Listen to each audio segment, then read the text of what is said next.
Bienvenidos, mis queridos hermanos, un sábado más. Vamos a entrar en el momento de la adoración, de la alabanza sobre todo. Esos momentos especiales que cada sábado dedicamos a ponernos a través del texto bíblico en contacto con nuestro Dios. Quiero darte la más cordial bienvenida e invitarte a que disfrutes de este momento especial. Quédate con nosotros, quédate a compartir la palabra de Dios. Comenzamos con una oración. Bendito bondadoso Dios que estás en los cielos, santificado sea tu nombre. Gracias, Señor, por la oportunidad que tenemos en este día, el sábado, de poder abrir tu palabra, de poder conocerte, de poder encontrarnos, Señor, contigo y con esa promesa de eternidad. Ayúdanos, Señor, a descubrir esas joyas que tenemos en tu palabra para poder, Señor, acercarnos cada día a ti, pero sobre todo para que te conviertas en el Dios de nuestra vida y de nuestra existencia. Te lo agradecemos todo, Señor, en el dulce nombre de Jesús. Amén. Decidir un tema para compartir con vosotros a veces es más difícil que desarrollar el propio tema. Pero cuando está diseñado y lo estás compartiendo, el final siempre es una preciosa experiencia de fe. Bienvenido este día a la alabanza de nuestro Dios. ¿Cuál es el título del tema de este día? ¿Quién soy y qué necesito?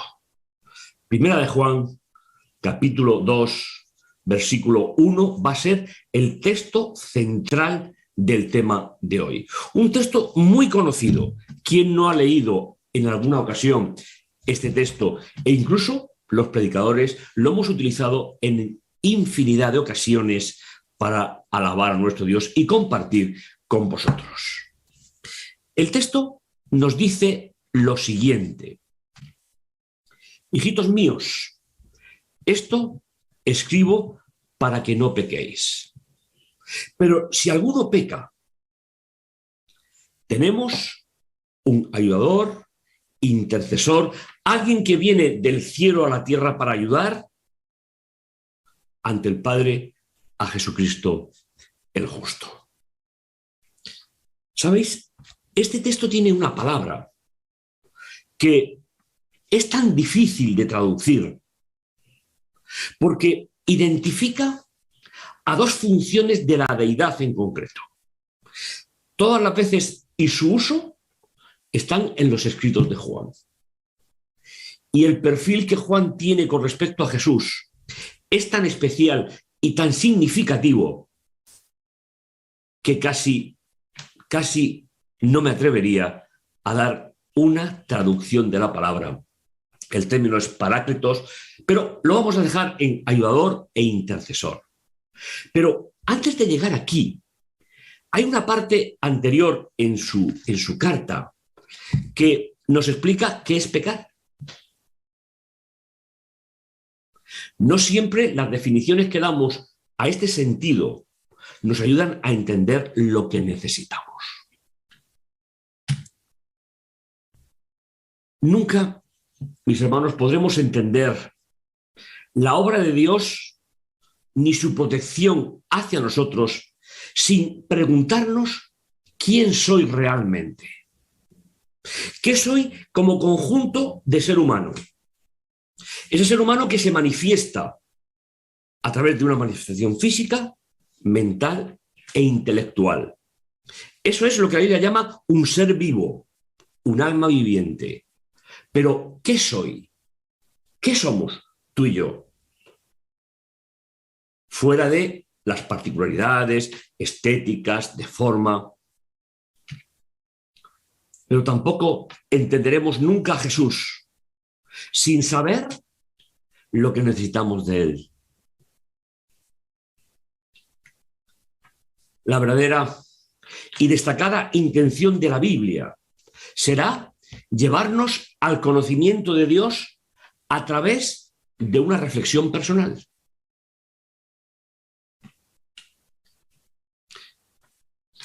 Conocer cómo es mi Dios, no para que Él se amolde a mis estructuras mentales, sino para dejarme ayudar por Él.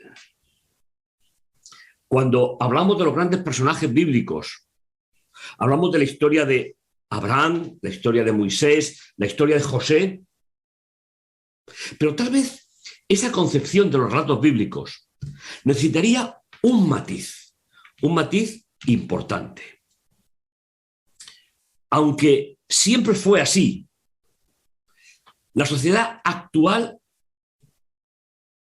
con todas sus formas, sus planteamientos, no ayuda a poder saber cuáles son las necesidades de Dios en nuestra vida. ¿Cuáles son las necesidades que tenemos realmente de Dios? ¿Puede alguien que no se siente enfermo buscar ayuda en un médico? ¿O en un psicólogo o en cualquier otro especialista? Lo primero que necesitamos los seres humanos es reconocer nuestra situación. Y nuestra situación no es lo que hago. Nuestra situación es cómo proyecto ese ser real en todas las actividades de mi vida y de mi existencia. La debilidad del creyente del siglo XXI no radica en su falta de conocimiento bíblico, científico o profético, sino que el contexto en el cual nos movemos es posiblemente el que haga de nosotros creyentes más débiles en toda la historia de relación de Dios con el pueblo. Por una parte, llegamos al siglo XXI con un debate religioso y un debate filosófico que hacen un contexto de debilidad mental, espiritual, social en el creyente. No somos lo que somos porque queremos serlo. Lo que vamos a llegar a ser sí que es una decisión personal, pero el punto de partida es el que tenemos que analizar para saber que una religión medieval que fracasó en el tiempo, un sistema filosófico a través de la Revolución Francesa que acabó en parte con ese poder religioso, aunque después se recuperó, configuran una lucha marcada por los profetas, por Daniel, por el Apocalipsis, marcada por los pies de hierro y de barro. Una bestia que sale del mar, otra bestia que sale de la tierra.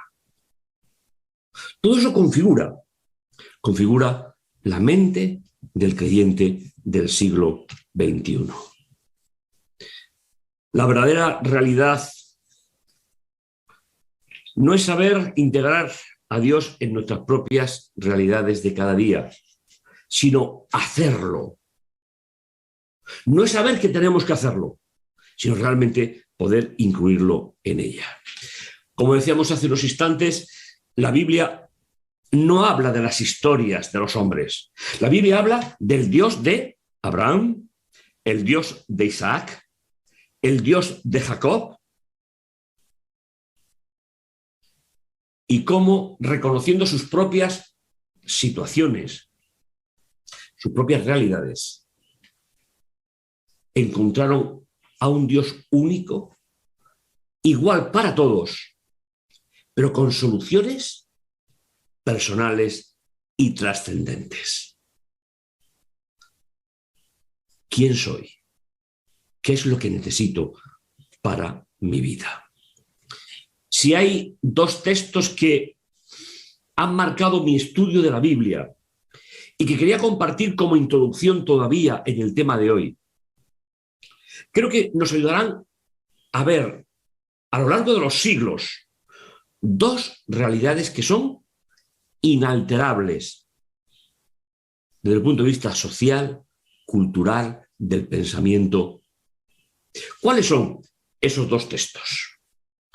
Dice Génesis capítulo 5, versículo 3, tenía Adán 130 años cuando engendró un hijo a su semejanza, según su imagen, y le puso un nombre. Aquí tenemos algunos detalles que resultan bastante interesantes. En primer lugar, cuando se pone nombre a algo en el contexto bíblico, se está indicando que se tiene el control sobre ello, que se tiene la dirección de su vida. Pero si algo hay que resaltar también de este texto es, el término ya no es crear, como en Génesis 1, y el sujeto ya no es Dios, sino es el ser humano. Después de la entrada del pecado, hay una realidad que por mucho que se niegue desde el punto de vista religioso, desde el punto de vista filosófico o existencial, es ineludible. Los hijos que hemos nacido, que hemos sido engendrados por nuestros padres, no nacemos a imagen de Dios. Nacemos a imagen de Adán y Eva caídos. Y ese es el primer punto importante para saber quién soy y qué necesito de Dios. Y otro texto que por dramático se convierte en una guía espiritual para cada uno de nosotros. Génesis capítulo 6, versículo 5. Viendo Adonai que la maldad del hombre cundía en la tierra y que todos los pensamientos de su mente eran puro mal de continuo.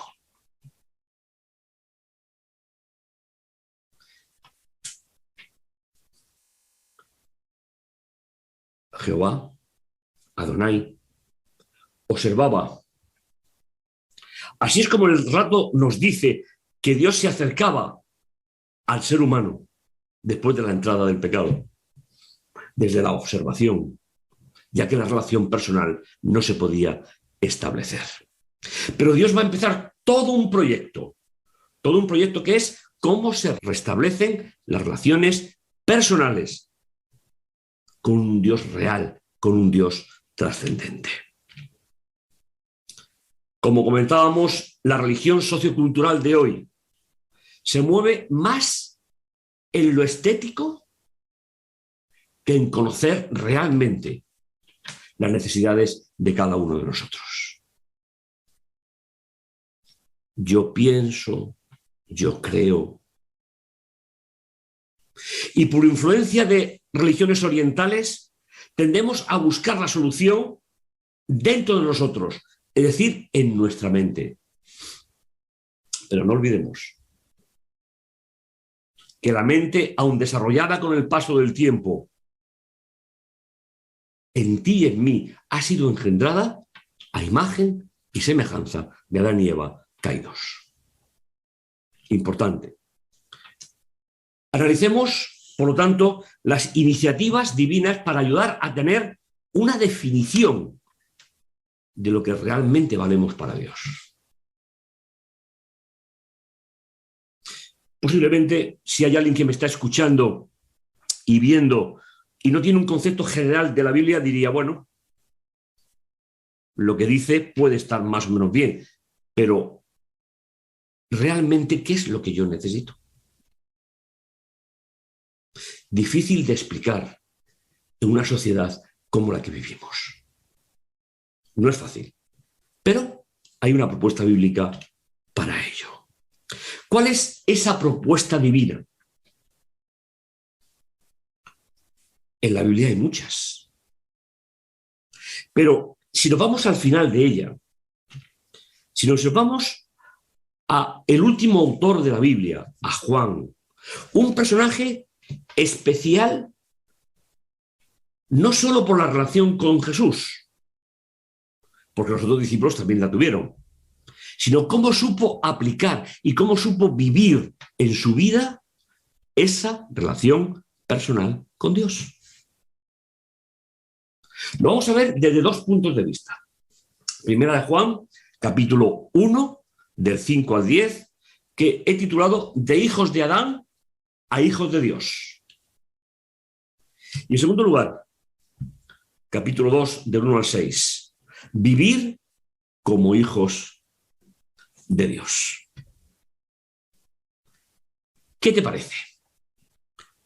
¿Continuamos juntos? Vamos a leer, vamos a disfrutar de cuál es la propuesta de alguien que nos conoce porque en su mente estuvo crear a la raza humana, conociendo el futuro de ella, pero sobre todo conociendo lo que podía hacer de forma trascendente para esta raza, de la cual tú y yo pertenecemos por nacimiento. Entremos. Si tienes la Biblia a mano, te invito a que la cojas. Primera de Juan, capítulo 1, del 5 al 10. Pero, si me permitís, antes me gustaría leer el 1 de esta carta. Dice, lo que era desde un principio, lo que hemos oído, lo que hemos visto con nuestros ojos, lo que hemos contemplado, palparon nuestras manos acerca del verbo de la vida. Qué contraste, mis hermanos. Un Juan que necesita a un Jesús cercano, próximo, que lo tocó, que lo sintió. Tiene un conocimiento de él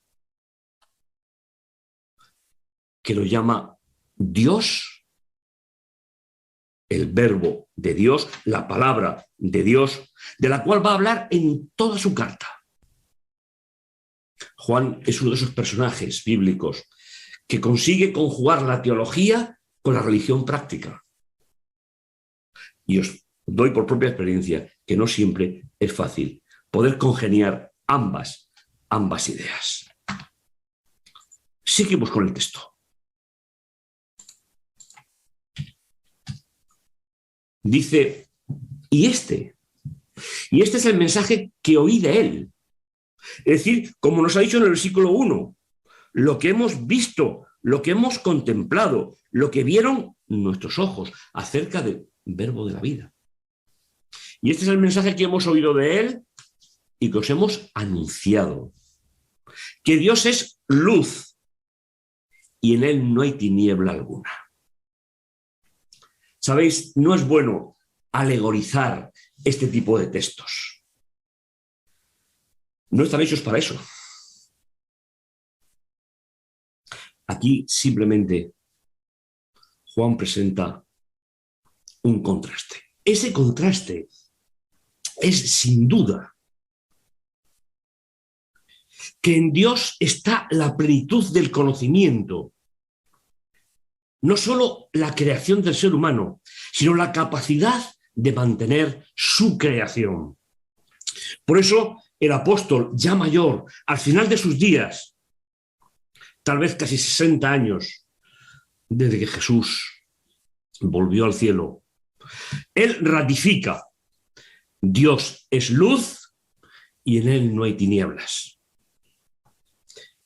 Y en cierto modo, podría estar haciendo alusión a ese primer día de la creación en la cual Dios separó la luz de las tinieblas,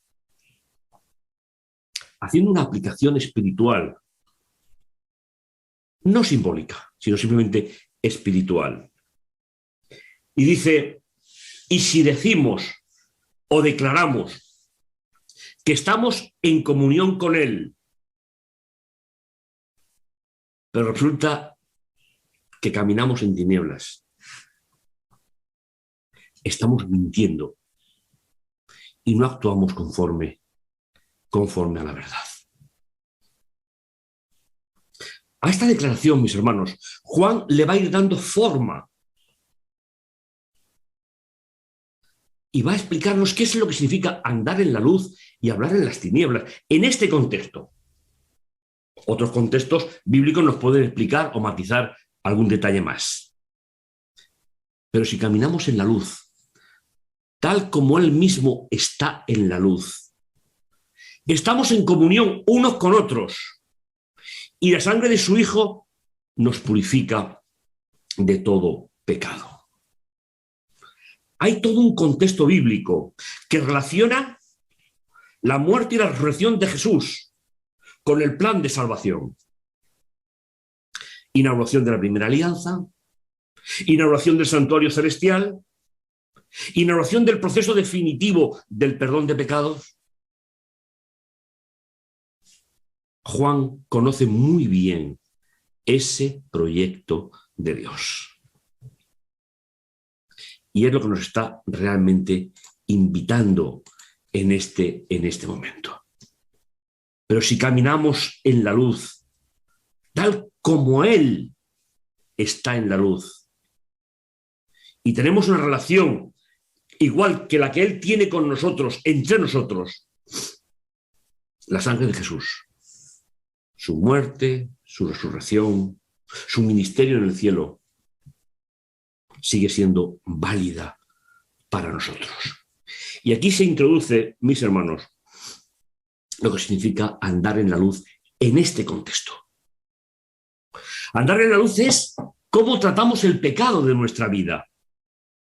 Y la sangre de Jesús nos purifica de todo pecado. Qué fácil sería que consiguiéramos no pecar en nuestra vida. Pero el apóstol nos va a decir que eso no es posible. Pero sí nos va a decir que hay una solución definitiva para cada pecado, que es la que tenemos que poner en marcha en nuestra vida cada día de nuestra existencia. Si decimos no tenemos pecado, nos engañamos y no hay verdad en nosotros. Este texto no nos debería de enfocar en un camino sin sentido, sino reorientar nuestra vida. Si no puedo evitar pecar, y no tengo que explicarte qué es exactamente eso en la vida del creyente, reconocemos que nos hemos equivocado.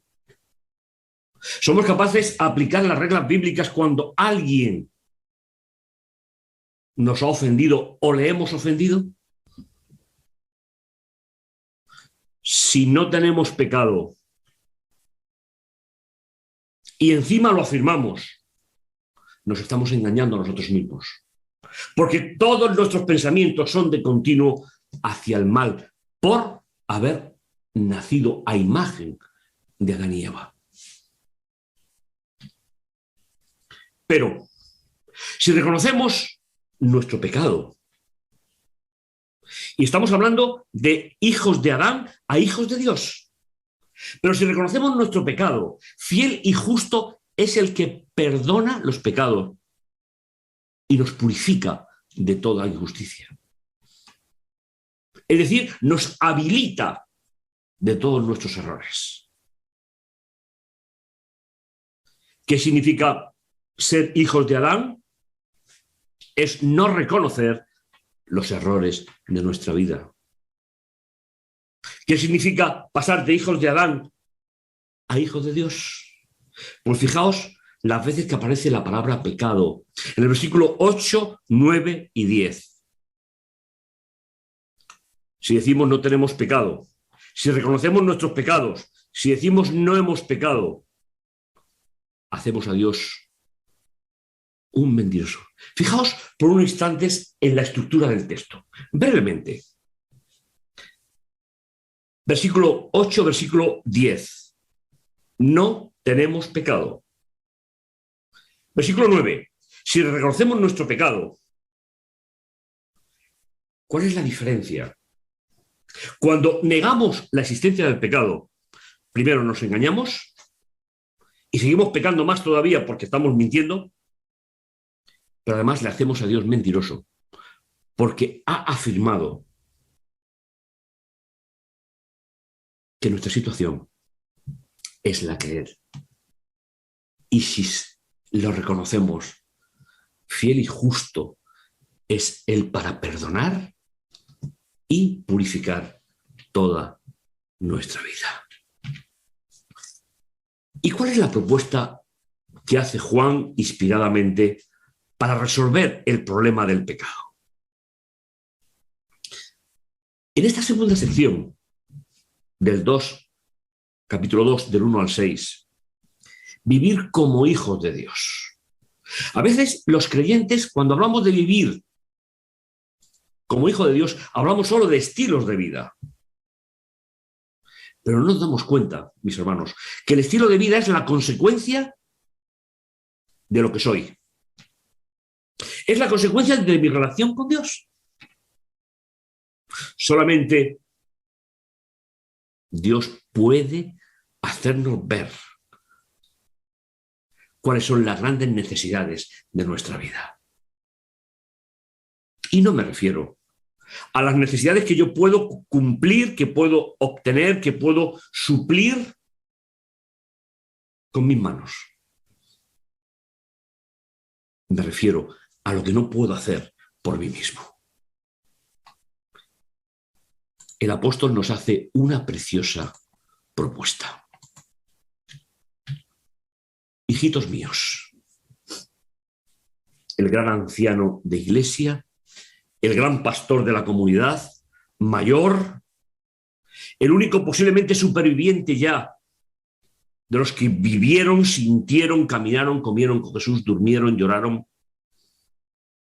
Dice, hijitos míos, esto os escribo para que no pequéis.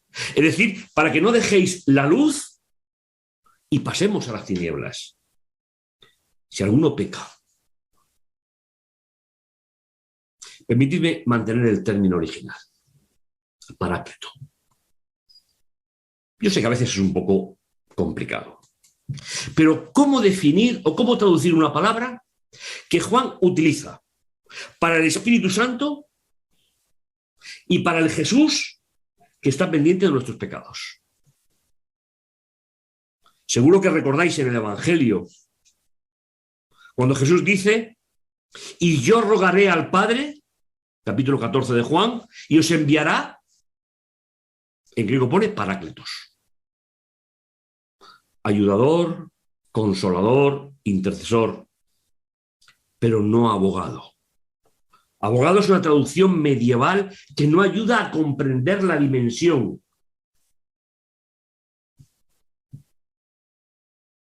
Yo no puedo ser defendido por nadie. ¿De qué se me va a defender a mí delante de Dios? Te propongo una traducción, más o menos personal. De arriba a abajo para ayudar.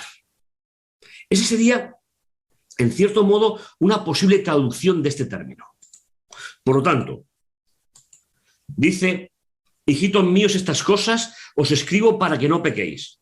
Pero si alguno peca, de arriba abajo viene el ayudador que tenemos ante el Padre. Qué función tan preciosa del Jesús resucitado. Sigue siendo nuestro ayudador, como lo sigue siendo el Espíritu Santo, también llamado Paráclito por el propio Juan en su Evangelio. ¿Y cómo definir dos funciones de la deidad en una sola traducción? Desde luego, ayudador, consolador, me parece apropiado. ¿Y quién es? A Jesús, el Mesías, el justo. No está hablando de la función de la segunda persona de la deidad antes de la encarnación, sino está hablando de esa segunda persona de la deidad a través de la encarnación y sus efectos posteriormente, el cual es también la propiciación por nuestros pecados. Juan aquí hace un juego de palabras. El propiciatorio era la tapa del arca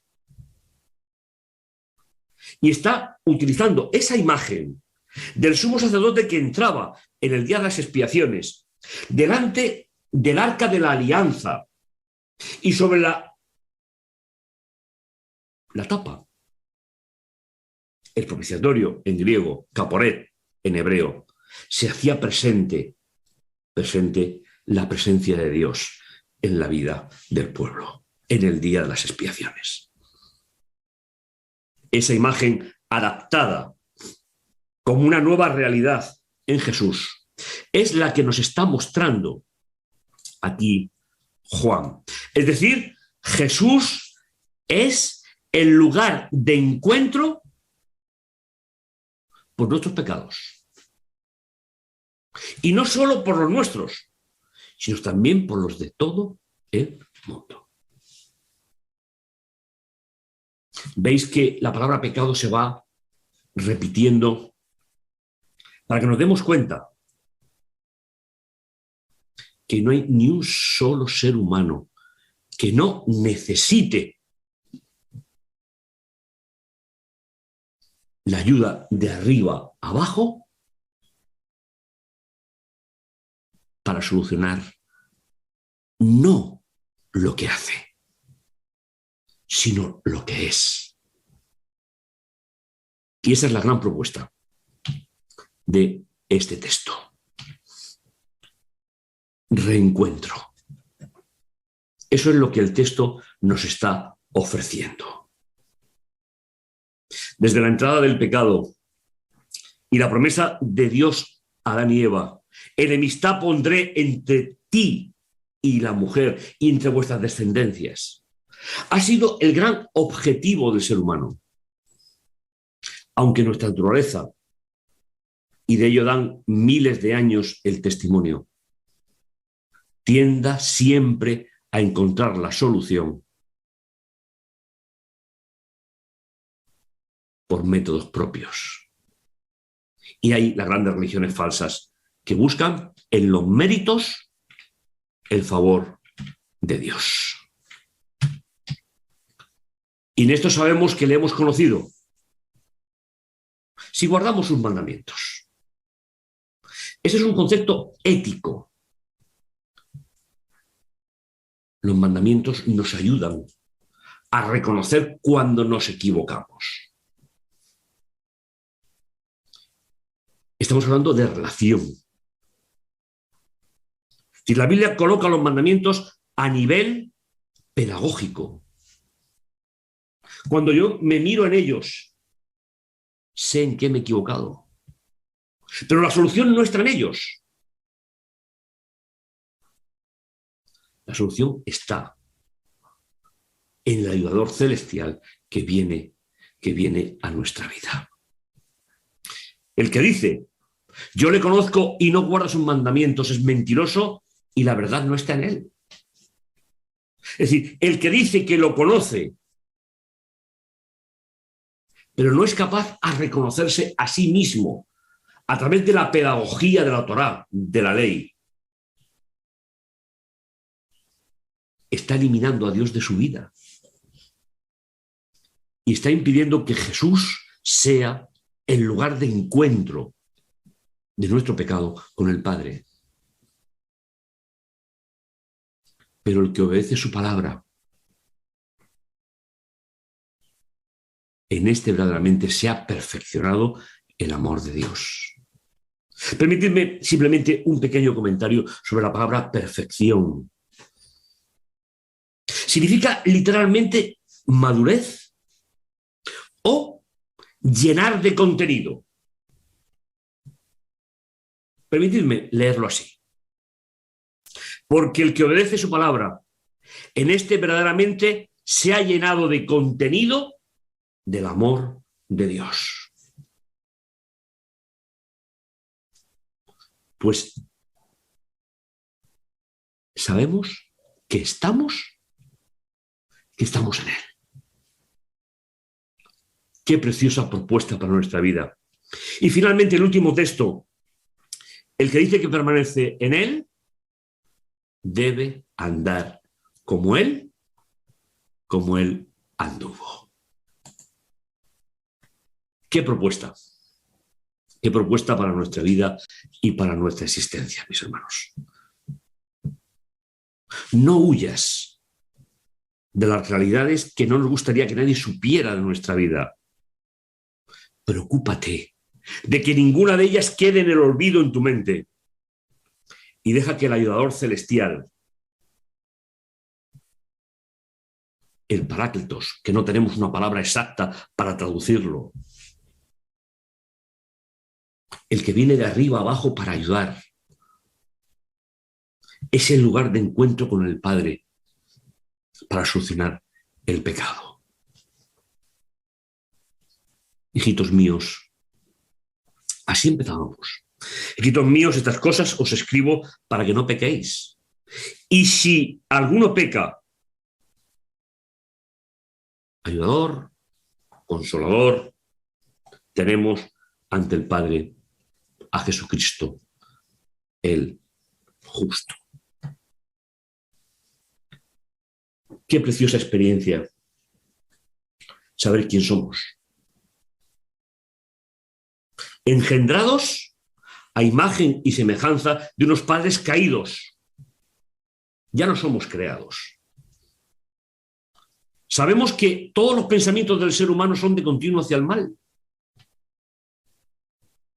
Solo hay que mirar alrededor del ser humano.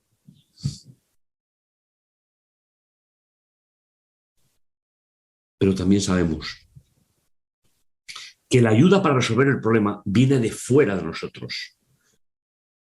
No está en la filosofía, no está en sistemas extraños de pensamiento, está en el Verbo de Dios, hecho ser humano. No te escondas de ti mismo. No te escondas de la realidad. Ponla en manos de Dios y no vivirás en tinieblas. Si pongo mi vida en manos de Dios cada día, no viviré en tinieblas, sino que viviré una experiencia preciosa junto a Dios. ¿Qué te parece el proyecto? No es mío. Simplemente está en la palabra de Dios. Que el Señor te bendiga, que el Señor te guarde. Y nos encontramos en otra oportunidad, abriendo de nuevo la palabra de Dios. Terminamos con una oración. Bendito, bondadoso Dios que estás en los cielos, santificado, glorificado y honrado sea tu nombre. Gracias, Padre, por la oportunidad de ser hijos tuyos. Gracias, Señor, por poder andar contigo. Y gracias, Señor, porque tenemos este precioso momento para que tú sigas siendo mi vida, mi esperanza. E invito, Señor, a todos mis hermanos a que tengan esa esperanza en este día. Te lo agradecemos todo, Señor, en el dulce nombre de Jesús. Amén.